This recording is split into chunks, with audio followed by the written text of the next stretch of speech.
So we'll kick off at 8:05.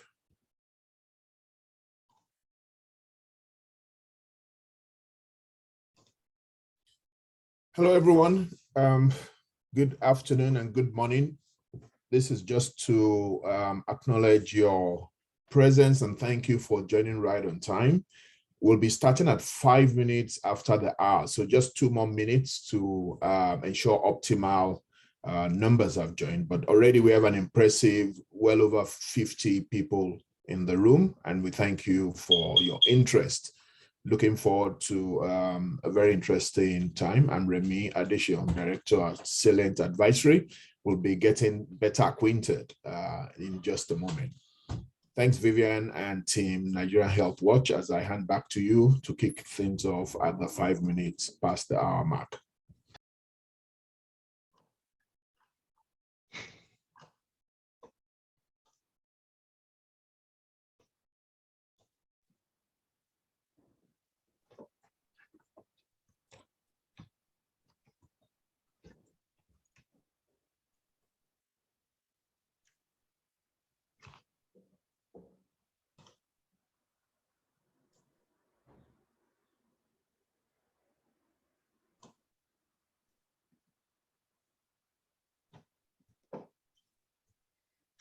Okay, thank you very much, Remy, for that quick intro. Good afternoon, everybody. As Remy mentioned, my name is Vivian Ehekwazu. I'm the Managing Director of Nigeria Healthwatch. It is such a pleasure to be with you here this afternoon. We're very, very pleased. For all those who have joined us so far, we have a great lineup of speakers, and you'll hear a lot more about the report that we're here to launch. It's a pleasure, as I said, to join you. It's great again. We are partnering with Salient Advisory for the second year running as they release the findings from their newest report, Innovations in Digitizing Distribution of Health Products, Current Trends in Nigeria, Ghana, and Kenya. We're really pleased to be working with the Salient Advisory team. They're leaders in this area of health, showing innovation, especially in healthcare, and the role of financing and looking at how innovation can really bring efficiencies to our health system. Some of you, I think, might have joined us last year when Salient shared the overview of the findings from their report, Innovations in Health Products, Key Trends and Opportunities in Nigeria. And we were able to hear then from some really great health tech innovators that were leading the charge, responding to the changing healthcare landscape. And this really, I think, is an important issue as COVID-19 has really highlighted the important role of innovation in our health system. We know that there are many inefficiencies. We have challenges with financing. We have challenges with HR, with human resources. So really, I think innovation really is at the forefront of helping a country like Nigeria leapfrog some of the challenges that we face and ensuring that patients ultimately, who are our end users, have access to quality healthcare. Before I go further, for those of you who might not know, let me just take you through and just explain a bit about who we are at Nigeria Healthwatch. So next slide. Thanks. This is just an overview just to take you through who we are. Nigeria Healthwatch, we're a health communications and advocacy organization in Nigeria, and we're really proud of the work we've done in using informed advocacy and communications to highlight the importance of better healthcare for Nigerians, but also we see ourselves as that voice, that advocacy voice, speaking and helping Nigerians have better quality information about why healthcare should be given greater priority, but also providing them with information to ensure that they have the requisite knowledge to advocate for themselves why we should all demand for better access to healthcare. And we do this through increased awareness. So we have different platforms that we use to engage Nigerians and policymakers. We do it through amplification of voices of people in communities.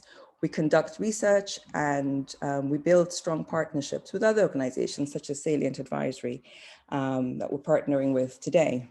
And the way we do our advocacy and communications is really through different platforms, this webinar being one of them. And we use this again to increase awareness and engagement on some of the health issues that many of us are also familiar with. So we conduct policy dialogues, we hold health forums, and we have our annual flagship Future of Health conference, which we have every year in October. Look out for more information about that on all our platforms. And we also hold media roundtables and really use our convening power to bring together policymakers, people in development space, multilateral partners, CSOs, NGOs, etc., to really highlight and discuss a lot of the way forward. As we know, our healthcare system in Nigeria is severely underfunded. So how can we use our voice to amplify and highlight some of these solutions? We also do this through our social media platforms. We have quite an engaged followership, and social media really is a great tool to not just inform, but ensure that we are able to engage with Nigerians instantly and able to get their feedback and questions. But ultimately, we use it as a platform to engage with Nigerians.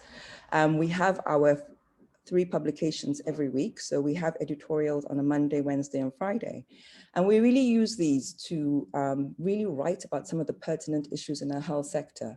So on a Monday, we have what we call our solutions-oriented publications, articles, that really has more of a solutions lens in showing how individuals, communities, etc., are addressing challenges in health sector. I think what we will find with a lot of tech innovators on this webinar actually are examples of great solution stories. So it's not always just about reporting on what's happening in the health sector, but actually highlighting and putting that spotlight on organizations that are finding solutions to some of the problems we face.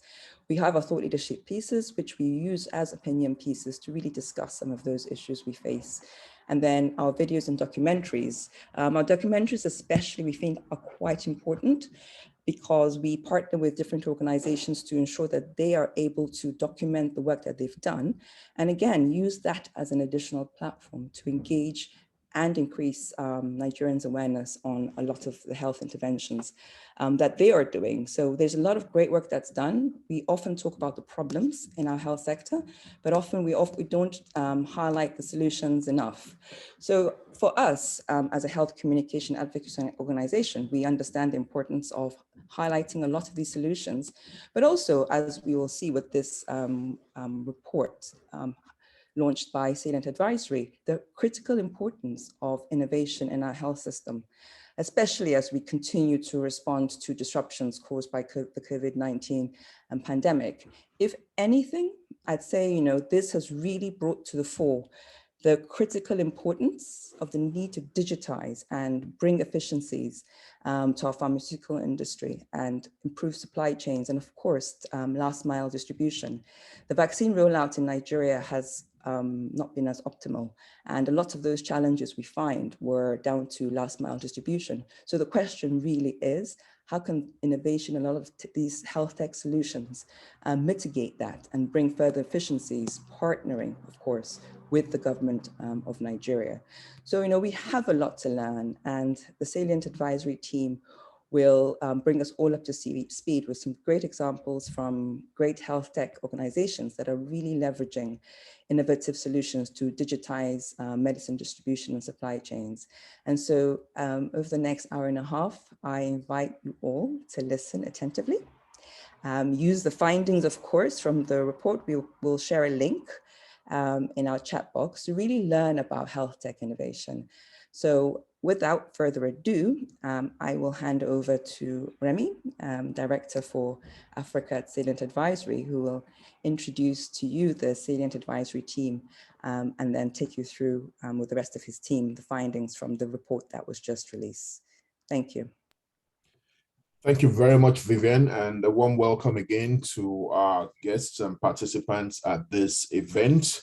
It's a pleasure to be partnering with Nigerian Healthwatch again. As Vivian said, we did this together last year, and we were so impressed with how efficiently and effectively the Nigerian Healthwatch team helped us to disseminate the findings of our reports, because all that useful information that doesn't reach the right audience is not really that useful. And so that's why we're really glad to have Nigeria Healthwatch. I describe them as a worthy national icon because I looked at their stats that you've just read now, and those are significant indices of reach that you have.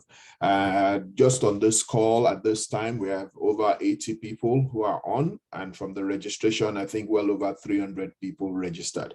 So thank you for all that you do, Vivian and the Nigeria Healthwatch team.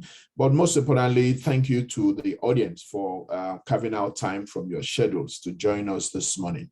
The innovators were presenting to you today from the report findings, which my colleague Yomi Kazim will be taking you through, as well as the three who are representing the rest of those making impact in Africa. We really can't thank you enough, because without you, really there's nothing much to talk about in transforming health systems in our continent and specifically in Nigeria. So let me start our Salient Advisory intervention here by just giving a brief overview of who we are. As you can see across your screen, we're a very nimble boutique consulting firm. We describe ourselves as a distributed team because we have myself and my colleague Yomi and Sheung based out of Nigeria. I oscillate between Nigeria and Canada. And we also have colleagues who are in Kenya, Mali Suwase, and the rest of our team in North America, the founder, Mara Hansen-Staples, who's also based in Canada. And the focus of our work is essentially to highlight new models that help to deliver information, products, and services, more transformatively. The challenges of healthcare on our continent and in Nigeria in particular are very huge. And so doing things the same old way won't cut it. And that's why we are particularly keen in tracking health tech enablements that allow transformation of services and delivery of those services to our people. Over the next probably about 75 minutes more, we have two segments for the program today. And the objective for those two segments are basically, if you just look to the agenda that Vivian highlighted, we will be presenting the findings of the 2022 Market Intelligence Report that Salient has produced. The key objectives essentially will be to share what are the key trends and insights that we see, right? And how is this being delivered? The innovators we have brought to participate in the panel session today, I'll be introducing them in details. They will be able to spotlight their work. They'll have a presentation to give you an insight into their business models and their unique value propositions, and would have a forum to be able to interact with them, especially as we also will make sure we create time for the question and answer from the audience. This would also provide a platform for interaction, because we saw in the registration list quite a broad range of participants from public health change makers in government, donor agencies, implementing partners. And so this will be an opportunity for those diverse group of public health stakeholders to interact with the selected innovators. And finally, you can make all the recommendations out of research findings. If they don't fall on, responsive ears, so to speak, it doesn't mean much. And we're really delighted that the Bill and Melinda Gates Foundation, which has been sponsoring this work that we're doing in the last 4 years, and we're now going into the 5th year. They've been there all this time, not just financing our own work in tracking innovators in digitizing health product distribution, but several related other works. And the most important part is the responsiveness to recommendations coming out of those works. So that will be one of the last objectives, telling you about a new program that the Gates Foundation is sponsoring. It's called Investing in Innovation, and it's something that will interest many innovators who are on this call. The Gates Foundation is financing that project and is co-sponsoring it in terms of providing leadership with African institutions such as the NEPAD, AUDA NEPAD, that's the African Union Development Agency, NEPAD, and then the WHO Afro region, as well as industry co-sponsors, the MSD, known as MacSharp and DOM, and outside of US known as MEC, as well as AmerisourceBergen, one of the largest distributors of medicines in the world. So we really thank the Gates Foundation for that support. The I3 program, Invested in Innovation program, which you hear a bit more during is being coordinated by us, Salient Advisory, together with two partners, the Solena Center for International Development and Research, CIDA, as well as they're based in Nigeria and have real experience working with the foundation and in the Nigerian space. And we also have the Southbridge A&I, other partner who are based in Morocco, and we are together bringing this together. So let me stop at this point. So we go straight to the gist of the matter, the presentation of the findings of a 2022 Market Intelligence Report. My colleague Yomi Kazim, who is a senior consultant at Salient Advisory, overseeing our work in the market intel space in both Nigeria and Ghana, will take us through. And at the end of that, we'll transition into the panel session and then end up with a question and answer session. So over to you, Yomi, and thank you again to the audience, and look forward to interacting with you during the Q&A session, which I would also moderate.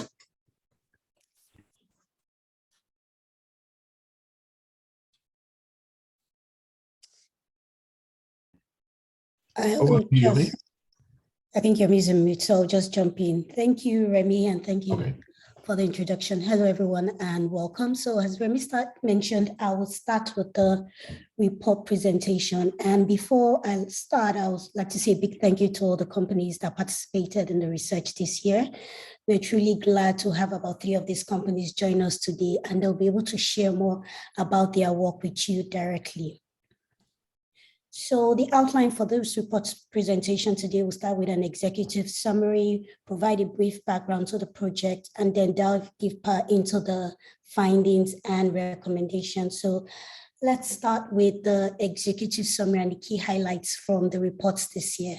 The first is that we have over 80 companies featured in the report, and this is cuts across the 4 countries. We focus on Nigeria, Kenya, Ghana, and Uganda. This is compared to the 61 companies we had last year. And most of these companies, no surprises, operate in Nigeria.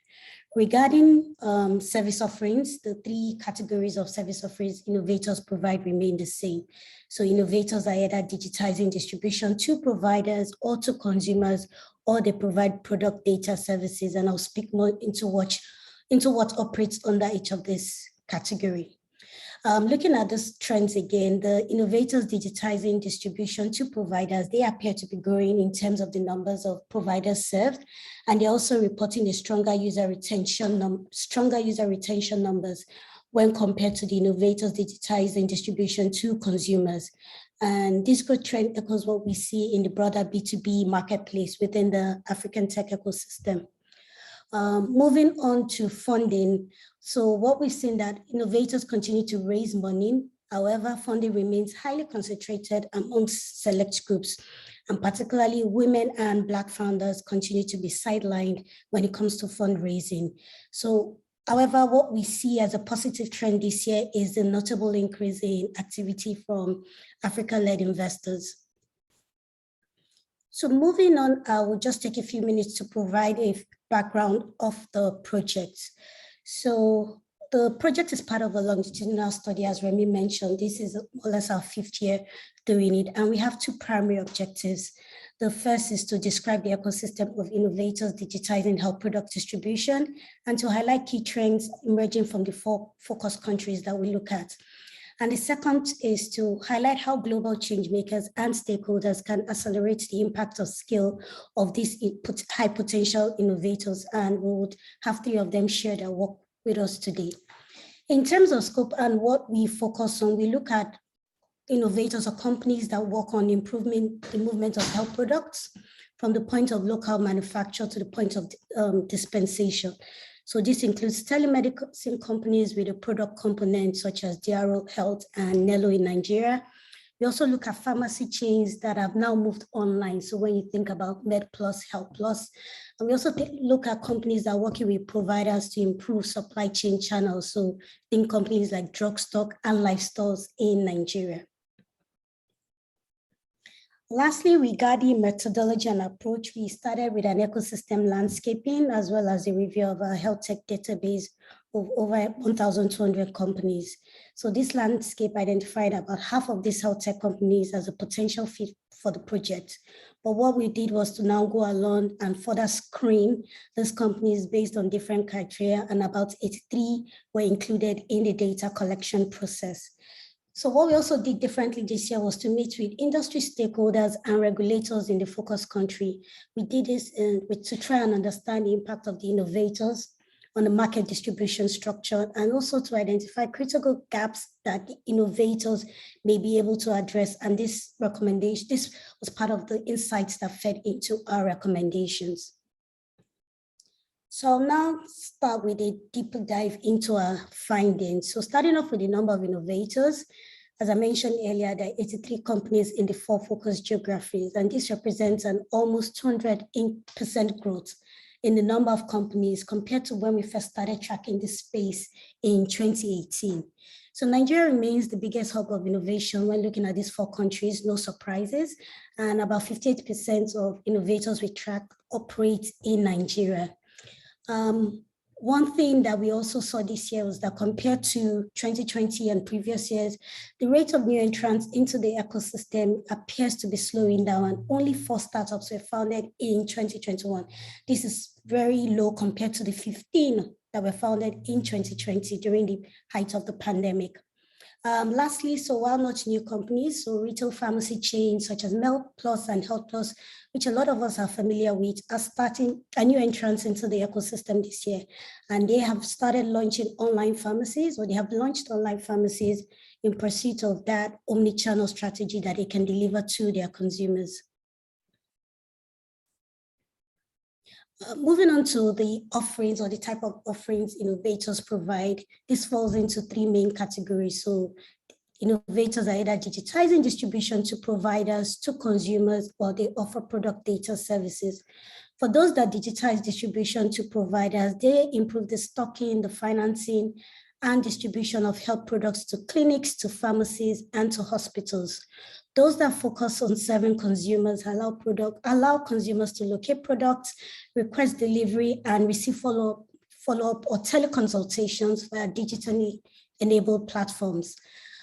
The product data innovators, which is the 3rd category, they enable consumers, manufacturers, and governments to verify the genuineness of products, to also obtain data and analysis on product movement, and lastly, to conduct digitally enabled consumer surveys.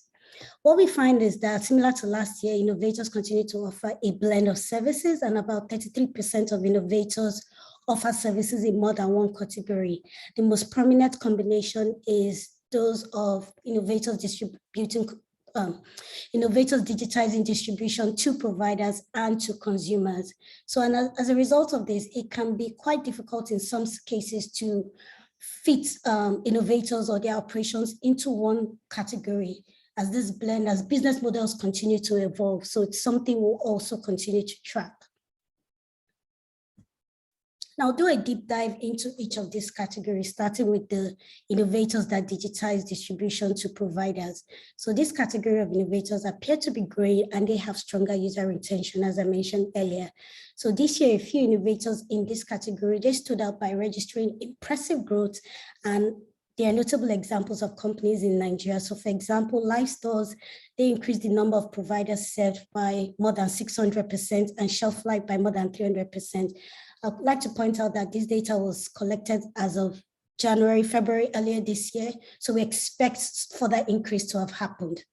And what we see is that this progression, or this growth trend, mirrors the trends observed in the broader African tech ecosystem, where B2B platforms that serve informal retail shops are growing, and they are also raising funds. The biggest winners based on our research are platforms that also offer working capital solutions, such as buy now, pay later options. And in our research, we found that 31% of innovators digitizing distribution to providers offer this working capital solution. So example of relevant companies in Nigeria will include Remedial Health and MedServ. As the ecosystem evolves, one of the things we feel we need to continue to do is to track the financing solutions offered by provider-facing innovators, as this is a key value proposition for them, and it will be good to see how this offering evolves. Moving on to the innovators that digitize distribution to consumers, this is the most popular category, and about 81% of the innovators that we track fall into this bucket. So this year, what we've done is to delineate the 4 different types of companies that operate in this space. So this includes startups such as online pharmacies, or digital first startups such as online pharmacies. We have single outlet pharmacies that are starting to go online, retail pharmacy chains with new digital channels, and lastly, e-commerce giants. When we look at the scale of the operations of these players in this category, it remains small except for e-commerce players, e-commerce giants. Additionally, when we look at the scale of impact on health product distribution for all companies, it is small since they have low active user numbers. But we'll show, what I also like to point out is while we're doing the data collection process, about 50% of companies in this category declined to give us numbers. So this limited our analysis in a way. From a business perspective, I think what we'd like to highlight is that companies in this space are still testing out various models to understand the best approach to scale. So for example, most startups offer multiple services in addition to distributing health products. So think teleconsultations and lab tests or lab diagnostic services. When we look at single outlet pharmacies, they're also testing digital channels by creating their own online platforms, be it websites, be it mobile apps. But what we find is that this is not easily scalable. And this is mainly because there's no pharmacy-specific backend platform that retail pharmacies can easily plug into and launch online pharmacy operations. When we look at the existing retail pharmacy chains that are going online to unify their customer experiences, the key challenge here is that there are few pharmacy chains across the continent. And also most of these chains have less than 100 outlets when we compare them to the US, where pharmacy chains tend to have thousands of outlets across the country. Lastly, for e-commerce giants, they've entered the space, but due to regulatory barriers, they can only distribute OTC and wellness products. So as a result, in this category, each type of business is limited by different factors, and the space is still evolving. So this is basically explains the small impact on health product distribution that I mentioned earlier. Lastly, I'll talk about product data innovators, which is the last category. So what we see is that few innovators operate in this space, and most companies operating in this space are in the growth and mature phases and they have established operations and multi-country operations. Generally, what we see is that this is because the cost of developing the required technology for product data services can be high, and this represents a barrier to entry. Most of the innovators in this category offer services to identify counterfeit drug detection or track and trace services. And most times companies actually offer both services combined.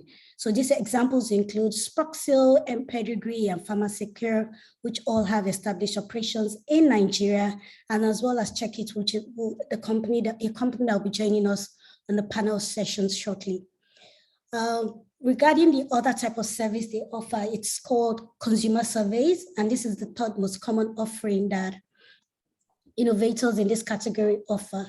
So what they do is to help their manufacturers or to help product manufacturers obtain useful information on key products such as price, availability, satisfaction, and this enables those manufacturers and companies be able to make data-driven decisions that will improve brand loyalty.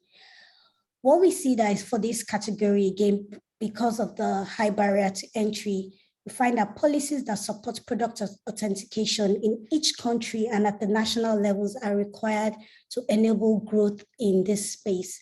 I'll hand over to Yomi, who will continue the report's findings. Thanks very much, Denny. Still with the report findings, moving on to talk about regulation. The headline here is that we've seen progress happen over the past 12 months when we conducted our research. Nigeria and Ghana have both launched online pharmacy regulations, while in Kenya and Uganda, these regulations are still in development. But these early days, as regulations are being developed and are being launched, they are key because these regulations will essentially shape the structure of the space for many years to come. Now, one example of how regulation is currently impacting the space in Nigeria is that there's a requirement for online pharmacy operators to have physical pharmacy outlets. What this means is that a digital-only startup will likely need to consider either building, acquiring, or maybe even partnering with a licensed physical pharmacy just to be able to operate. And we also see this requirement in place in Ghana, Kenya, and Uganda as well. So while regulation is taking shape, efforts are still required to make sure that the regulations remain innovation-friendly, both in the short and in the long term.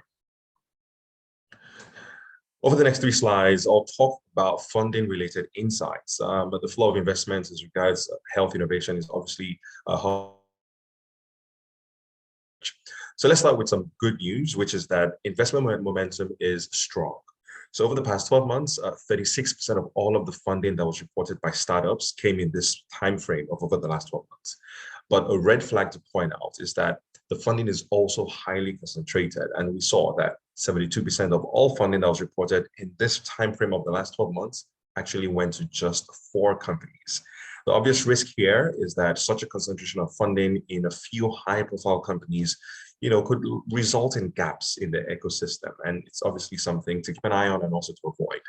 On a good note, we also see that 73% of total funding in the last 12 months were equity investments, while debt and grants combined for about 27%. And what this shows clearly is that investors are confident in the promise and also the commercial viability of African health startups.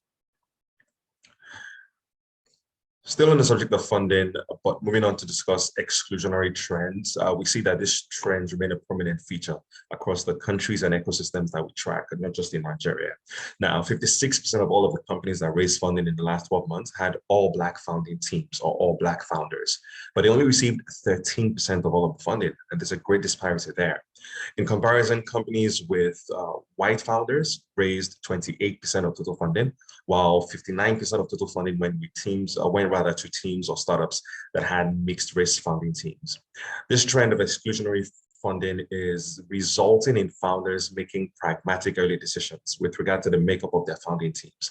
And to put this in perspective, one Nigerian innovator told us that he specifically sought to have a foreign co-founder from a high-income country on his team, essentially to improve his company's chances of getting investment when needed. And so these are the kind of pragmatic decisions that founders are starting to look into. Lastly, on this slide, and still, of course, talking about exclusionary funding trends, we see that this trend is perhaps most evident at the intersection of race and gender. And so we found that Black women founders, for example, had raised only 2% of total funding that we tracked in the ecosystem in the last 12 months. Now, finally, on funding, and again, back to some of the good news, 58% of all of the innovators that raised funding in the last 12 months told us that Africa-led investors were a source of funding for them. And that's because there's been an increase of over 50% in the number of Africa-led investors that are active in backing health tech innovators over the past 12 months. Now, for clarity, we define Africa-led investors as VC firms, investors, financial institutions, or foundations that offer grants that are not only based in Africa, but are also led by Africans. And so with this lens of definition, we see that Nigeria-based Co-Creation Hub is one of the most prolific investors noted in our project, alongside Launch Africa with 3 investments each. Now, the Africa Healthcare Master Fund, the Tony Elumelu Foundation, and Ventures Platform have also made a couple of investments each as of when we entered data collection back in February. But of course, there have been more deals that have happened since then, and also other funding rounds that have been announced. Now, it's also important to admit that while there is this uptick in the activity of Africa-led investors, the actual amounts that are being raised from these investors, in many cases, are unspecified. So we can't say that Africa-led investors are basically pouring more money into the ecosystem. What we know is that they're more active. And that is key because this growing activity from this segment of investors is vital in local ecosystems, because local investors are far more likely to be familiar with and to also understand the critical factors that local innovators face in their markets. Away from funding, let's move on to discuss public health impact. The key reason many of the innovators that we see in the health technology space are in business is to leverage technology to resolve problems and deliver public health impact. And so in our research, we tried to capture how much of an impact is being delivered. We focused on several metrics. For the purpose of this, though, we'll just highlight a few of them. Our research showed that 43% of innovators reported affordability as an area of impact, that is, making drugs more affordable, compared to 94% of innovators who reported product availability as an area of impact. This is interesting because among those who reported affordability as an area of impact, there was limited evidence to support their claims. Only 2 innovators, for example, Meds and Mydawa, shared clear examples of the work they had done to assess their impact on affordability and making medicines cheaper for users. And as far as Nigeria is concerned, we're hoping to see more evidence of this going forward as we continue our research over the next year. And so looking at the way innovators are currently taking a look at affordability, our takeaway is that impacting on affordability or competing on affordability is not yet being prioritized by innovators. Innovators mentioned that simply making quality products available is a strong enough value proposition without needing to focus on reducing prices just yet. And as we continue our research, of course, we'll continue to investigate innovators' impact on public health. Now, as innovators attempt to scale their businesses nationally, in some cases regionally, or even internationally, a key element that will foster this scale is demand from public purchasers, such as governments, donors, and this demand is critical. But our research shows that this demand is also still broadly lacking. So instead, we see that operational partnerships with private sector actors like private insurers, with telecoms companies, or with fintechs are a lot more common. On the government side, we see drug stock as a very rare example of an innovator that's serving as a channel for delivery of health products for a government purchaser in Nigeria. On the donor side, we also see RXO, currently undertaking a USAID-funded pilot project. And there are also a few other examples of innovators that are grantees of donors. But in contrast, we find that operational partnerships are a lot more common. So we see different kinds of partnerships. We see partnerships with telecom companies to reduce users' costs to access digital platforms. And then we also see partnerships with fintech startups and with fintech companies in a bid to facilitate access to financing, both for providers and also for consumers. Finally, to wrap up on the findings, one hypothesis that we went into our research with is the idea that technology would enable innovators to pursue disintermediation by directly connecting producers to consumers and removing several layers in the supply chain. And of course, in removing these layers, also removing several costs. But that's not yet the case. And this is because there's simply a lack of partnerships between industry players and innovators. And these partnerships are required to ensure that several layers are being removed in the supply chain.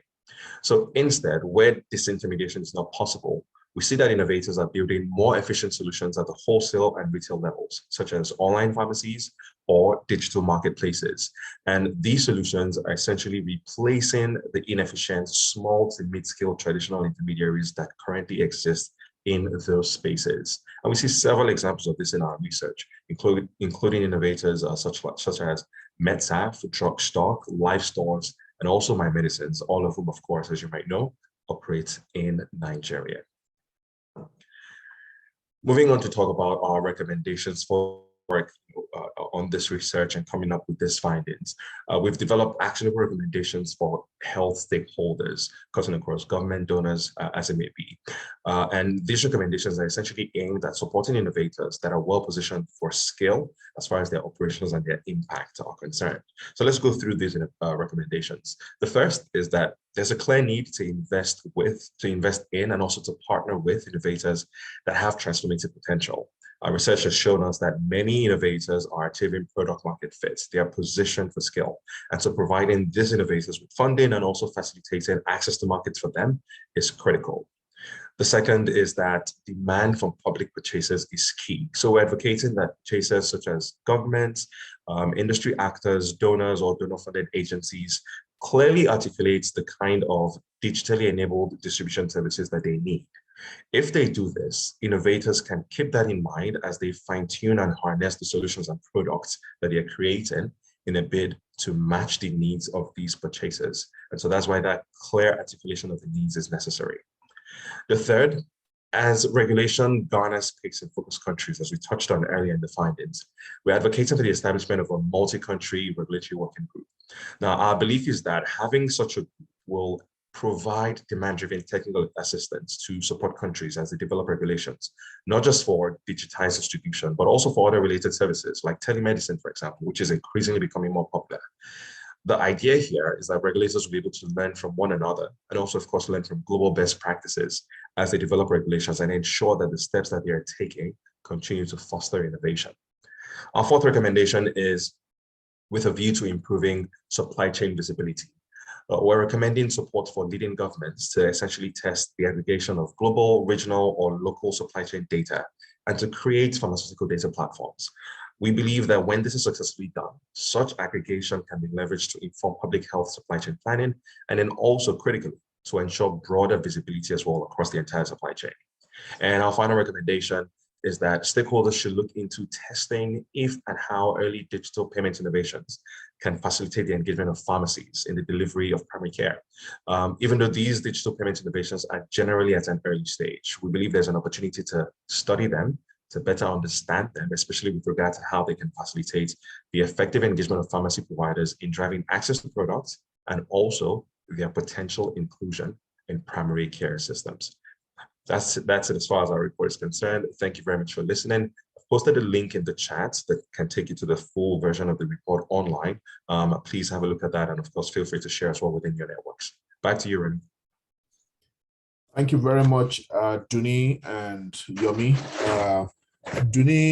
Oladuni Lawal is our engagement manager at Salient Advisory.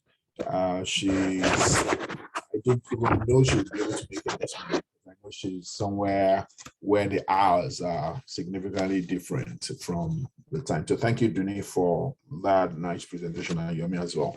So with this, we want to just jump right into the panel discussion. We've got three wonderful guests lined up for you. I'll just start, convention ladies first with Tenny Adedeji. Tenny is the co-founder and she's CEO also of a startup known as PharmaRun. At PharmaRun, she leads the pharmacy operations and growth as a licensed pharmacist. She has experience across multiple industries, but in pharma, she's worked previously at one of Nigeria's largest chain, MedPlus. She's also had experience with the pharma regulator in Nigeria, NAFDAC, the National Agency for Food and Drugs Administration and Control, as well as advisory consulting work, providing investment guidance for pharma corporations and healthcare organizations in the US. So she comes with a full package to be able to make a difference in the digitizing and distribution of products. Welcome, Tenny. Next, we have Dare Odumade. Dare is CEO of Check It and is also a co-founder of that startup. Check It is passion of scaling software solutions, improving user experience by design, and solving life-threatening problems finds realization. He founded Check It in 2018, so we're talking of about 4 years traction. And in that period, as a mark of the success, the team has grown to well over 20 employees, and the business has raised equity of well over $500 million US, which is no mean feat. Welcome to the program, Dare Odumade. And finally, we have Dr. Ebi Offrey. Ebi is CEO and co-founder of GeroCare Solutions. He's a medical doctor by experience. And at GeroCare, one of the very interesting startups that we feature, they leverage technology to provide access to medical care, especially to underserved segments of society. So starting with the elderly, hence the name GeroCare, and expanding now to the rural areas. So it's a real pleasure to have this lady and gentleman with us today. Now, I'll kick things off, and I'd like to inform the audience of the process so that we can have optimal participation. As the conversation goes on, if you have questions for any of the panelists or for the Salient team that made the previous presentation, please post your question specifically in the Q&A box. It's easier to track there. And for any other interactive engagement, you can use the chat, but let questions go to the Q&A box. So I'd like to start by we'll have 2 rounds of questions, just to allow for a Q&A for audience to also ask questions. And each innovator would have about 2 to 3 minutes to respond. So please kindly keep your response to that timeline. Let me start with the first round, which is essentially to highlight the kind of impact innovators are having in public health. And Ebi Offrey of GeroCare will receive my first question. Ebi, you have a program that you tagged Medicare for rural areas, which is something really innovative. I see you're cutting to Farmer-Run. You want me to start with Farmer-Run? The innovators can go through their presentations first. Yeah. Thank you for that visual prompt. I think that will, I was so concerned about the time I was jumping straight to panel discussion. But let's take this preview, which will help us save time for the Q&A. So there will be presentations of about 5 minutes each by the innovators. So we'll start with Farmer-Run. Turning the floor to yours. Thank you, Yomi. Hi, everyone. Hi, Remy. Thanks for the introduction. Hi, everyone. I'm Tenny, co-founder and CEO of Farmer-Run. Next slide, please. At Farmer-Run, we're essentially providing fast and easy access to medication. We do this by finding and delivering the medication. When we started this, those were the 2 major offerings we had. But as we went along, we realized that true access to medication also included people being able to afford or being able to pay for medication exactly when they need it. So we started a BNPL service early this year, and that has been growing and doing well ever since.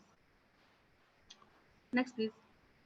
So why essentially does anyone care about this? So WHO says that 2 billion people lack access to medication. And if you just look at the African landscape, the pharmacy distribution is really poor. So even in a country like Nigeria, we have about 4,000 pharmacies, and you have over 2,000 of those, and 40% of that just in Lagos and Abuja. So people don't necessarily have an easy way to access medication. While I was working as a pharmacist, I noticed people usually had to go to multiple stores just to get exactly what they wanted, or they had to wait longer times, or just delay their treatment just because they didn't have direct access to the exact medications that was prescribed.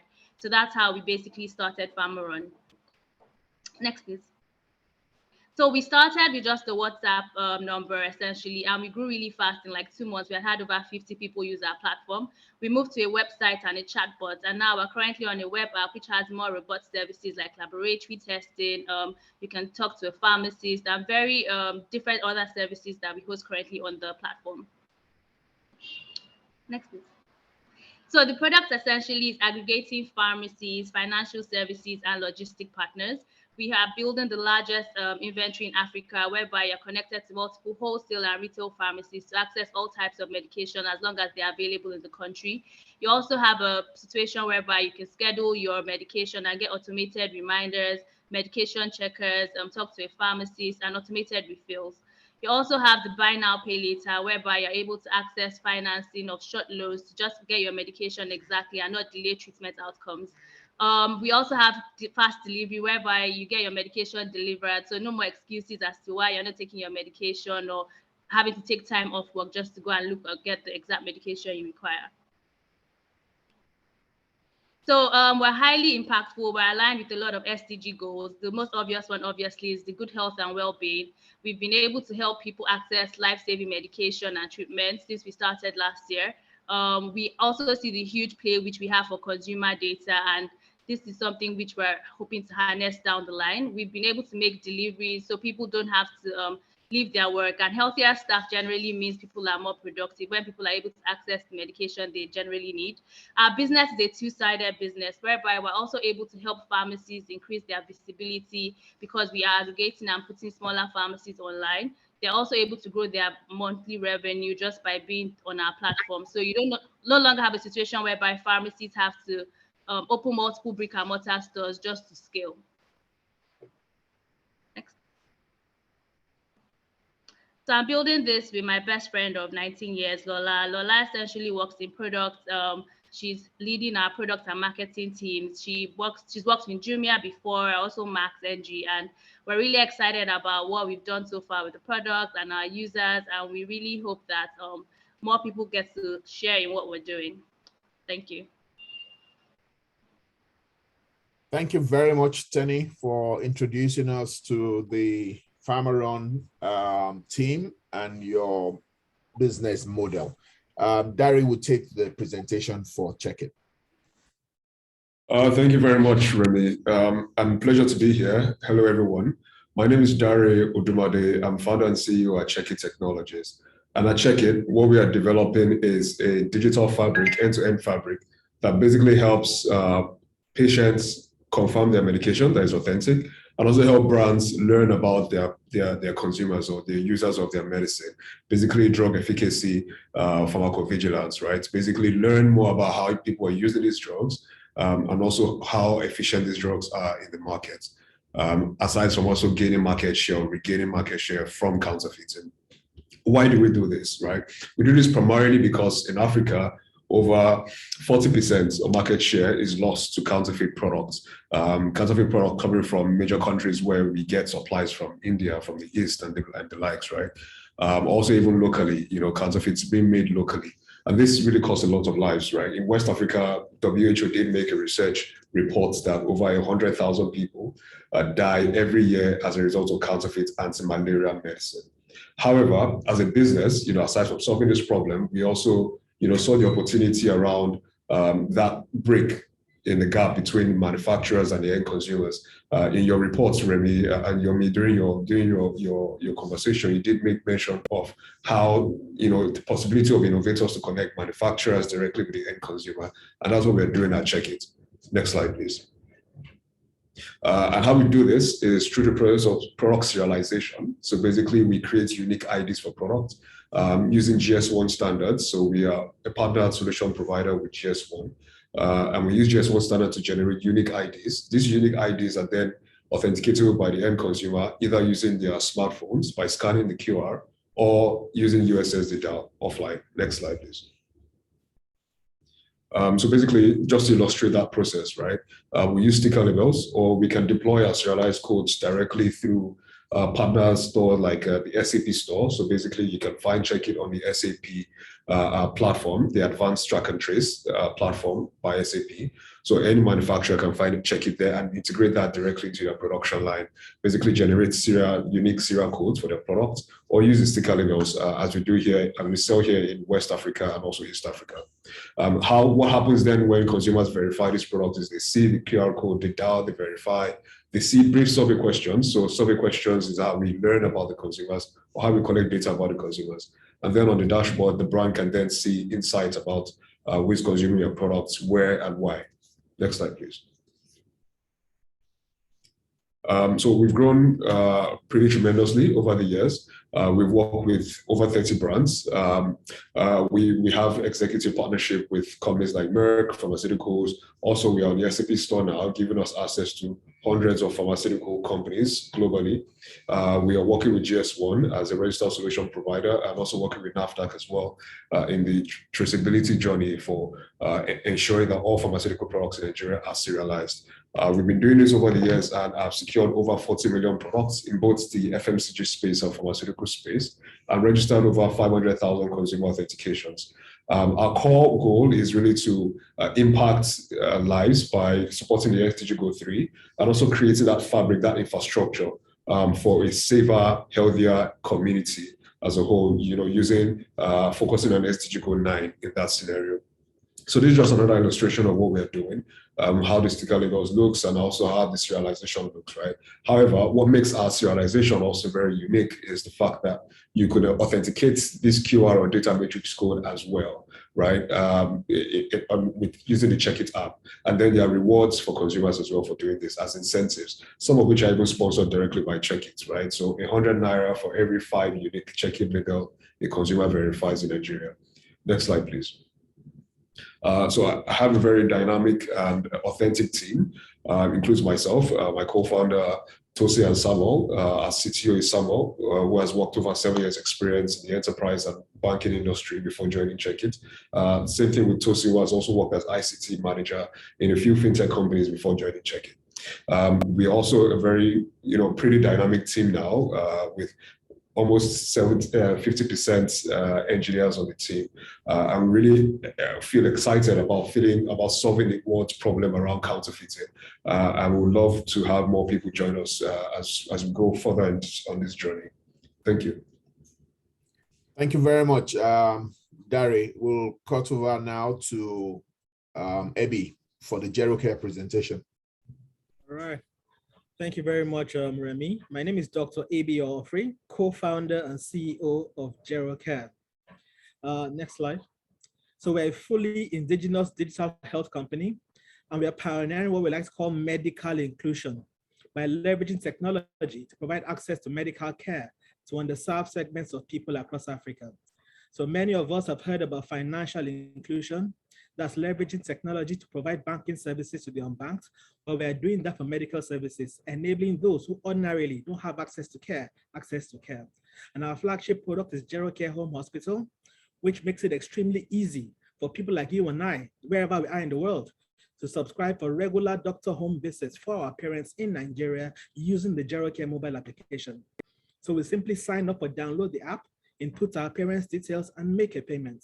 Immediately, these parents are matched to a doctor who lives nearby, who begins to visit them physically at home at least once a month and give us, the children, real-time feedback wherever we are in the world.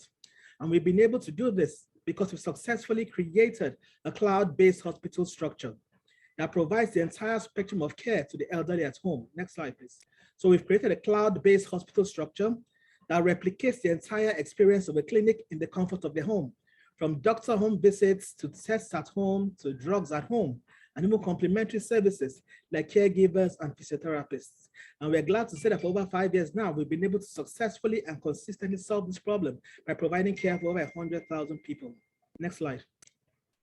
So our solution for rural areas is our Medra Telehealth Box. Medra basically means Medicare for rural areas, and it's our proprietary remote medical consultation box. It's solar powered and works with or without internet, and provides access to doctors via chats, voice calls, or video conferencing where there is internet. So what we've done was set up what we call teleclinics, leveraging this box as the consulting room. So like any typical clinic, the patients arrive, they interact with the administrator who takes their blood pressure, takes their vital signs and the rest, and initiates communication with the doctor on the other end, who could be in any city. So the doctor consults with the patient. When he's done, he either sends the prescription to the box. Those that have mini dispensaries, the administrator dispenses. Those that don't, we are partnered with nearby chemists to ensure they can receive the medication from there. And there are two models we currently use.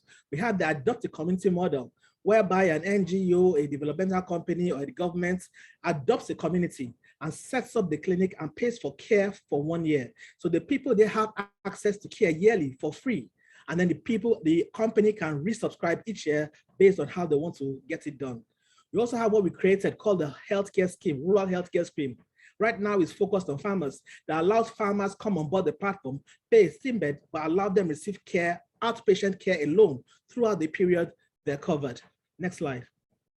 So we are glad to have been recognized internationally for our efforts by various organizations, most notable of which was selected as top 30 healthcare innovation in Africa by the World Health Organization. In 2018, top 50 business innovators by the Africa Innovation Summit. Most recently, we are finalists for the Kofi Annan Award for Innovation in Africa. These are just to mention a few. So I look forward to telling you a bit more about us as the panel session goes on, but thank you for the opportunity. Thank you so much, Dr. Offrey, Ebi. Really great introduction by all the very dynamic companies who are represented there, from Pharmaron to Checkit and GeroCare. Questions are already coming into the Q&A box, so I will encourage the panelists, as you see some of those questions, if you've answered them, that's fine. Otherwise, after this, I can just bring them up to your attention but let's start with you, Dr. Offrey. The Medra sounds very, very innovative.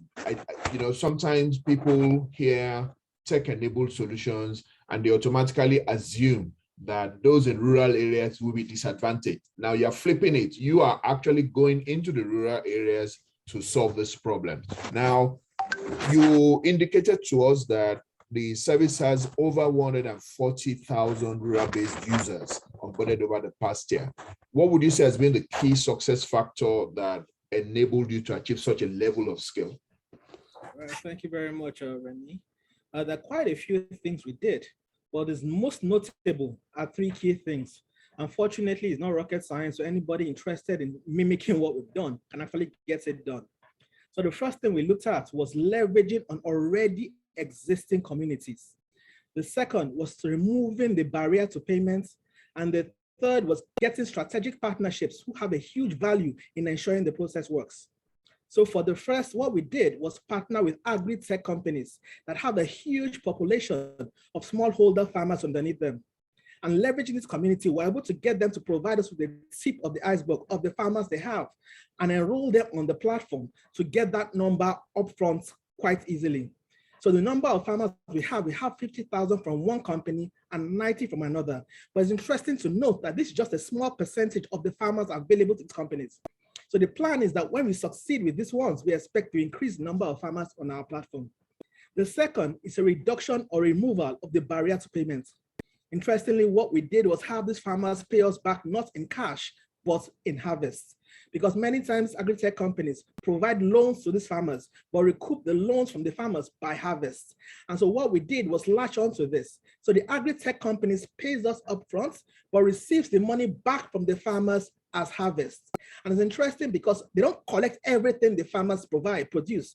And so the farmers still have some things remaining that they may go to waste. And so they add this extra produce to their initial payments and are able to access healthcare.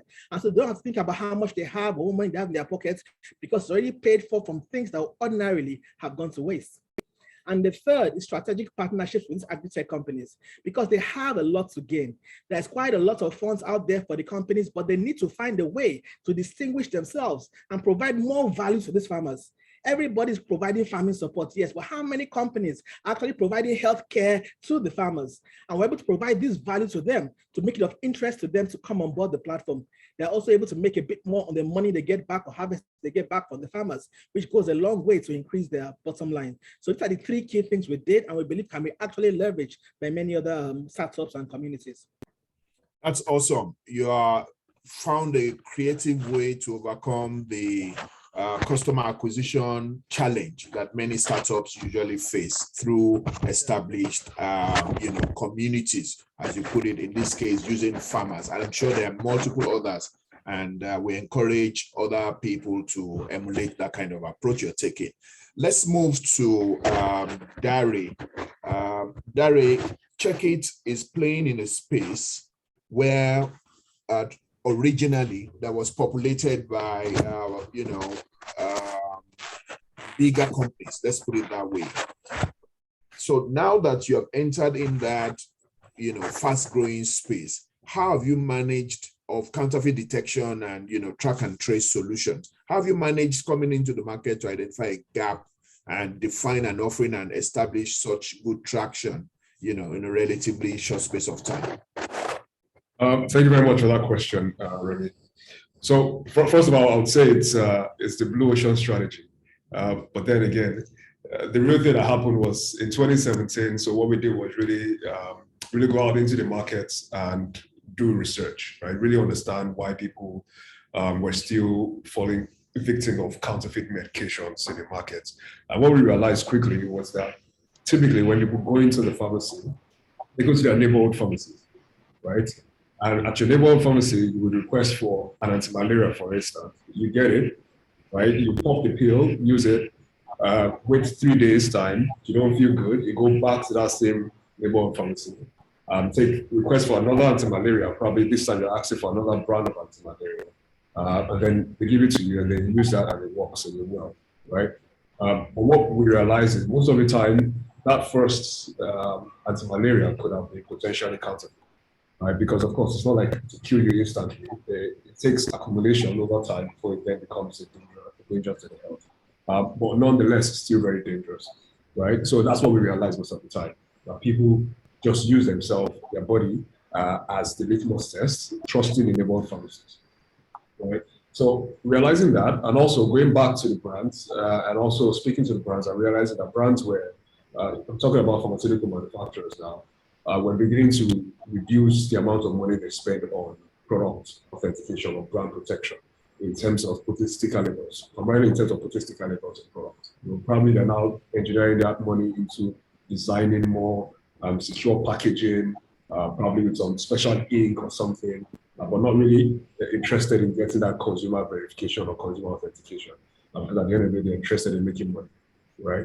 Now, we saw these two gaps, so to say, and then we decided to fill it up by providing a service that rewards the consumer for taking action, and then also provides like a return on investment back to brands, a return on investment that they typically do not have access to, direct access to, and then it became that direct link between the manufacturers and the consumer, right? So that's the opportunity that we saw. And that's how we designed the solution.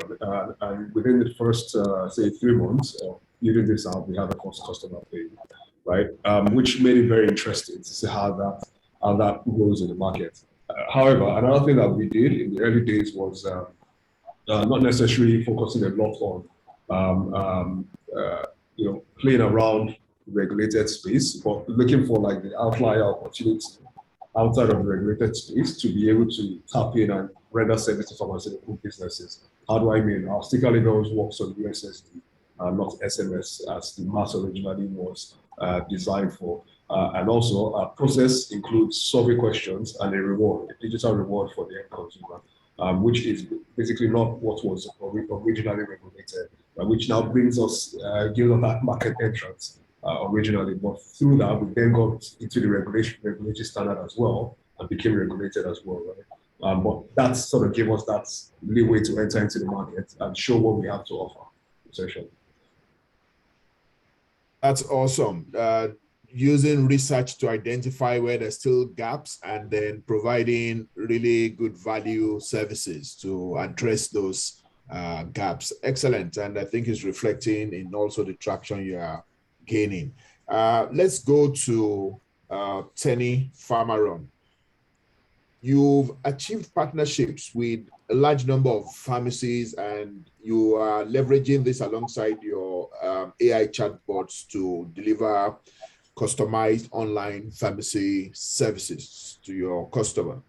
How has this business model been received? You know, this platform and combination of that platform with AI to deliver services. How's that been received? How would you say the traction is going? Thank you, Remy. So when we started Farmaron, 2 things were really important to us. One was being able to offer an extremely large inventory, like building the largest inventory from licensed pharmacies, which is why we're aggregating pharmacies as opposed to holding our own stock. We didn't want to be limited by whatever we could maybe hold physically if we had like a physical pharmacy. The second thing was also to offer some sort of concierge service, even though it was online. In this part of the world, pharmacies are still the first point of call for most people when they have like medical issues. So we wanted people to still have that experience as opposed to a regular e-commerce platform whereby you just shop and add to cart. So it was very important that we ensured that we gave people these things still when we're putting the platform online. So when we started piloting initially, we didn't really have a specific target market. We basically, in our minds, thought that, oh, everybody needed medication, so this product was for everybody. We also felt our competition were like the brick and mortar stores or the pharmacy on your streets. Then we realized that these pharmacies, first of all, were not our competitors, but more like collaborators, as we were increasing their revenue and giving them visibility to stores to people outside their own region. The second thing is we realized why people were actually using our products from user feedback. It was more for people who had really busy schedules and were already accessing other things online like food, clothes, and they just needed a more convenient way to access medication. So we've had like real life scenarios whereby people are ordering things to pediatric wards in Lut, or someone in Kaduna who doesn't mind waiting like 3 days to receive like a special brand of melatonin gummies. We've also seen like an increase in rise in insurance penetration, even though it's not yet optimal, but we have partnerships with these insurance companies, which basically opened a B2B market for us. they have teleconsultations and they want their customers to also receive medications easily at home. It's generally been like an interesting journey, being able to gather data and see situations and reasons why people are actually using our stuff and getting like a learning curve. With the BNPL, we also piloted early this year. We thought, first of all, it would be like a stopgap for people when they needed medication, but we've seen a lot of pharmacies and users use it as some sort of wallet whereby they pay for their medication and just pick it up when they get to the pharmacy. So everything really has just been centered around people just accessing these things more conveniently.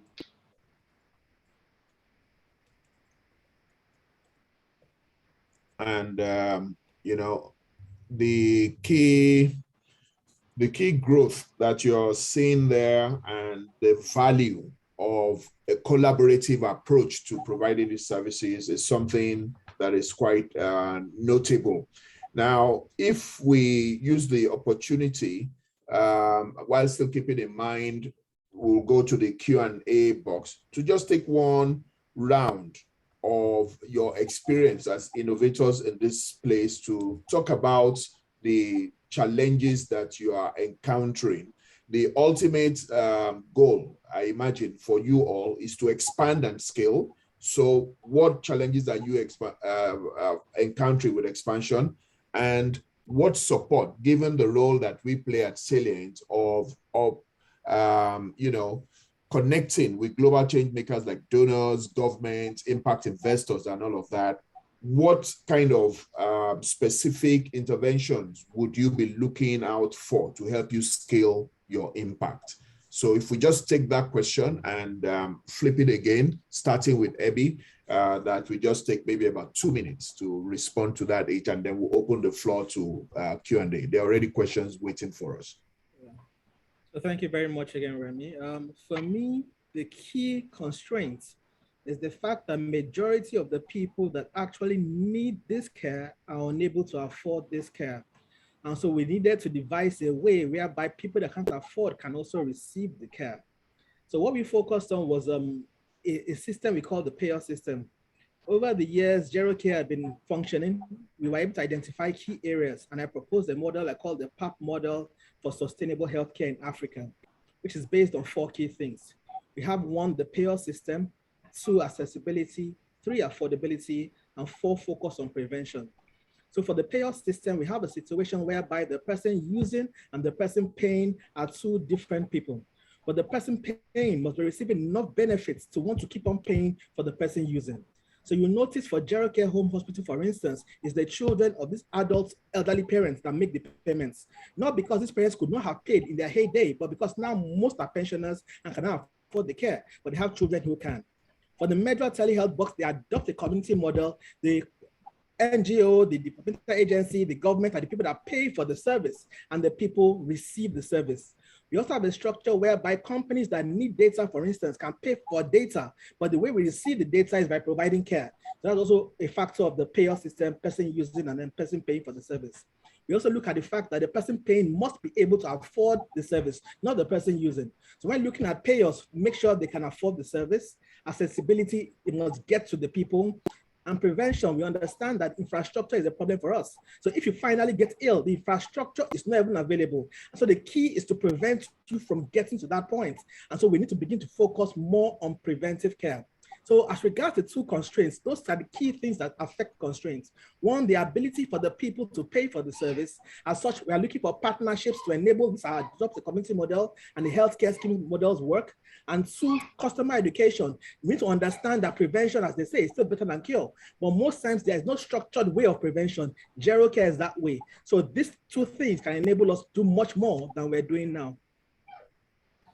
Thank you very much. Abby, let me yield to Dari to also respond to the same question on your challenges and what will really help you scale and increase your impact. Sure. Thank you very much for that question, Remy. So in terms of what would help us scale and the challenges we are facing, so challenges, first of all, is primarily around, say, distribution, right?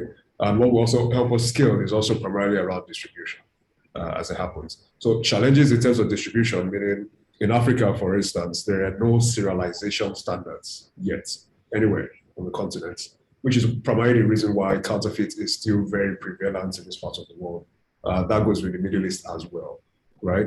So if we can have ways, through your network, through the donor agencies that you work with and the likes, to have introductions to governments, that can leverage international standards like GS1 standards, and Check-in can be that implementation partner for the pharmaceutical companies selling in those regions, right? Or exporting to those regions.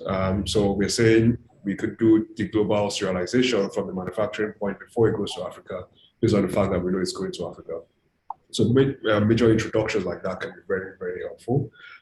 In terms of distribution, again, for skill, right, we do integrations with major ERPs that also either already provide track and trace for brands globally, or integration platform that just primarily provides more like a printing or production line printing technology for brands. So we sort of integrate with those platforms to distribute our technology, either as a consumer intelligence partner or as a track and trace partner or as both, right? Depending on what the client needs. I know it sounds a bit more technical, but I mean, what I mean generally is providing track and trace as a service, right, for companies globally would be skill for us, right? And using these links of technologies that they're already connected to is also one of the major ways in which we carry this out. That's very helpful. Although I would just imagine when you say there are no serialization standards, what about the GS1? Is that now the standard? I mean, so GS1 is a standard, but however, it is not implemented in most of these African countries, right? Okay. So Nigeria is at the forefront of doing that, but it's going to be until 2025, right? Which means it's a process, right? Nigeria will be one of the first countries doing that in Africa, which is, of course, a giant step, and it's the best step for every other African country to follow, right? But then, it's about time we start doing it in Africa, and Check-in can be that implementation partner for companies that want to go into that standard of serialization. All right, excellent. Let me very quickly turn it to Tenny. Thank you, Remy. So our vision really is to be able to provide an accessible way for people to get healthcare conveniently across Africa. And one of the major things we're even seeing really early on is the huge data play our platform has in terms of being able to help people down the line, like developmental bodies, governments, to just pinpoint disease burdens in certain areas and analyze this for better medication distribution. So for us, one of the major constraints we do have is the infrastructure we have in place in the country at the moment. Promise is very high on the delivery side, and we need like functioning road networks and etc. for us to be able to reach everybody we need to reach in the right time. Another thing I would say is regulation. I know Yomi said earlier, like the online pharmacy regulation came into place sometime last year, and they started implementing it this year. And there are little things which we see as blockers that will not make us move as fast. One is like we can't really partner with maybe someone like GeroCare to send e-prescriptions, as that isn't really available or within the guidelines that have been put out as of today. So e-prescriptions aren't allowed. So some medication is restricted, even though we have medication online now. So it would be good if the government could basically look into giving us more leeway to basically get people more access to medication. Thank you very much, Tenny. And I think by that, you addressed a bit of one of the questions addressed to you on regulations.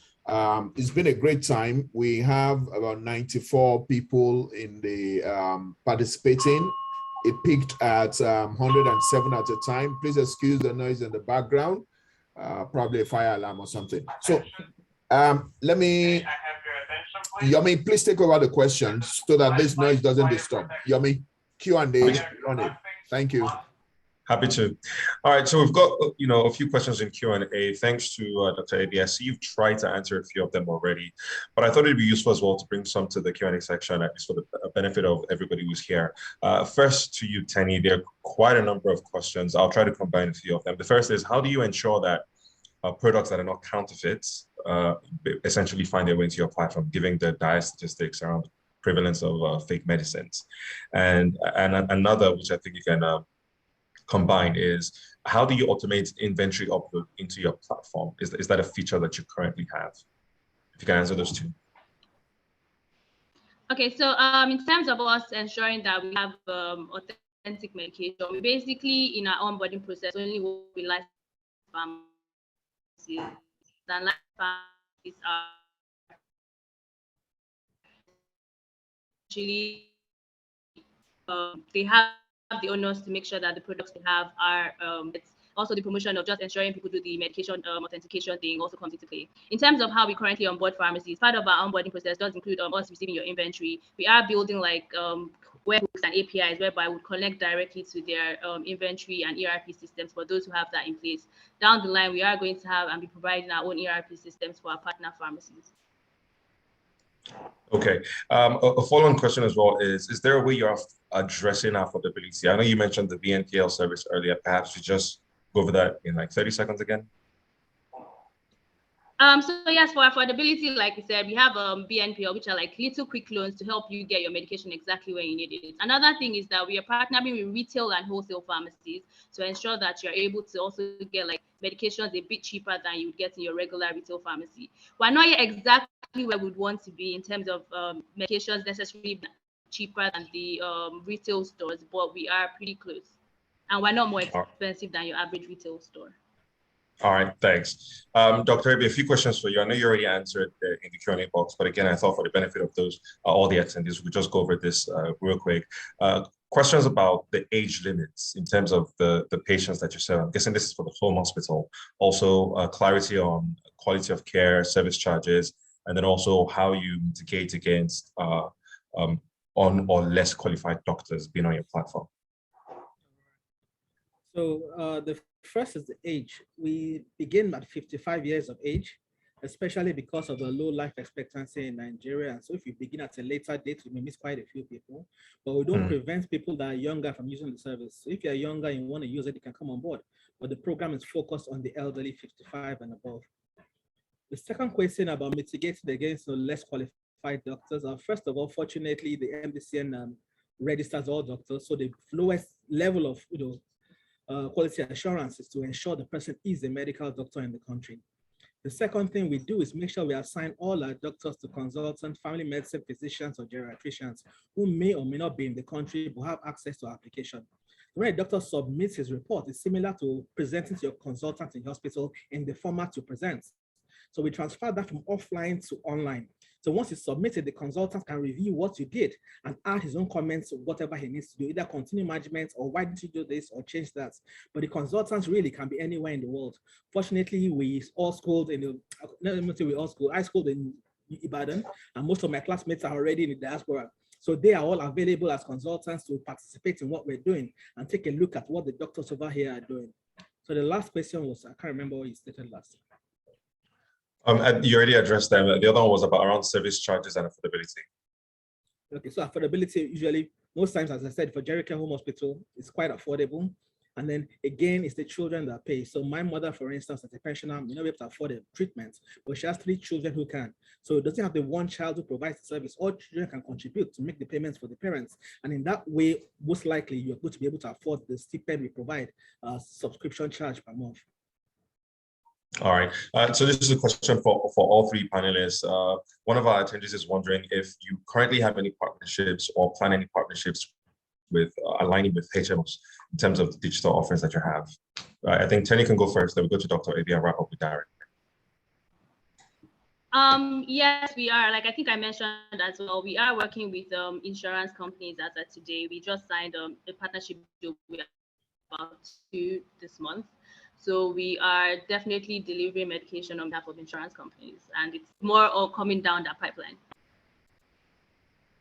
Over to you, Dr. Ebi. All right, so we are partnering with the insurance companies, especially as regards to care for the elderly, because we know they're quite limited in their approach to care for the elderly. And so that they don't lose out totally on that market, they're able to shift these people over to us to provide care for the elderly that they're not able to care for directly. Secondly, we also partner with them as regards their telemedicine consultations, providing the last mile of care. As we have an army of home doctors, we make it possible such that after a teleconsultation, if they still need to see a doctor, they can escalate them to Gero Care to send somebody to the home. So we have partners with telehealth companies and also with HMOs that have teleconsultation services to ensure they don't defeat the essence of having the patient receive all the care at home. And over to you, Darren. So we don't directly work with insurance companies at the moment. However, we've seen opportunities in working with insurtech companies. Interestingly, right? Because the Check It app, if you go on your browser right now and go to Check It, that's CHEKKIT.app, you'd be able to sign up into the Check It app on your browser, and then you can take some surveys. Right, we use those surveys to sort of educate the industry, just educate the markets, and also sensitize the market around counterfeits and generally gather data. But after you take these survey questions, just like when you scan the product, authenticate the check-in code, you will get loyalty points. So these loyalty points, you could convert them into cash directly into your bank account, or into airtime directly to your phone. So other features of rewards that we've put on the system now, or that we are putting right now, are sort of insurance packages, smaller insurance packages that you could convert your token into. So we've seen smaller, minute insurance packages of like I think 1,000 naira or 600 naira or something that we've been able to integrate into the platform. So that's how we are sort of working with insurance companies or insurtech companies rather. And if I may just add, if you look into the link that Yomi shared for the report, you can just go through that or search for insurance. You will see some of the other startups that are working with insurance companies like Wella Health and a couple of others. So thank you, Yomi, for holding the fort. I was having fire drill, so sorry for that disturbance. We have just I just wanted to mention we have a few people, or at least one person, and I feel there might be others who are seeking introductions to the panelists. I'm going to post my email in the chat box. Please feel free to reach out to me and we can facilitate these introductions. That is one of our hopeful outcomes for today, to facilitate as many introductions as possible to help the businesses of these innovators. Thank you very much. Thank you, Yomi. And in the last minute that we have, one of the things that I wanted to bring to you is information on the Investing in Innovation program, a $7 million program that is being funded by the Gates Foundation. Yomi will share with Nigeria Healthwatch, who will provide in the follow-up to all the attendees the link to access information on that, investing in innovation. The time may be too short to put it in here now, but allow me to thank the panelists on behalf of Salient Advisory and Nigeria Healthwatch, as I yield to Vivian for the closing remark to wrap up at the end of this. Thank you all for the active engagement all through, and thank you to the Salient team also for anchoring. Over to you, Vivian. Thank you ever so much to Remy and Yomi, Duni, your team, for such a brilliantly engaging presentation. I think there's been so much that has been discussed. We started off really by your team taking us through the report, which has some fantastic findings, and I think highlights more than anything the clear need for more funding options for many of the innovators that we saw, that were profiled today. And for me, notable was, and very happy to see, was the increased interest from Africa-led funders who are accounting for a much larger share of investors to scale and increase impact of innovators, as you saw today, and many that are in the report. Examples, we saw Ventures Platform, Tony Elumelu Foundation. Something I'm sure some of you might have heard Tony Elumelu talk about quite often is Afri-capitalism. And he highlighted really the importance for Africans and us, ourselves, indigenous funders in Nigeria, taking more interest and having a much more vested interest really in healthcare. And the reasons for this are quite easy to understand. We understand the local context. So I think with more Africa-led investors and Nigerian indigenous investors actually investing in healthcare would really be a game changer. And of course, some of the innovators that were profiled we saw today, improving access to medicines, reducing time.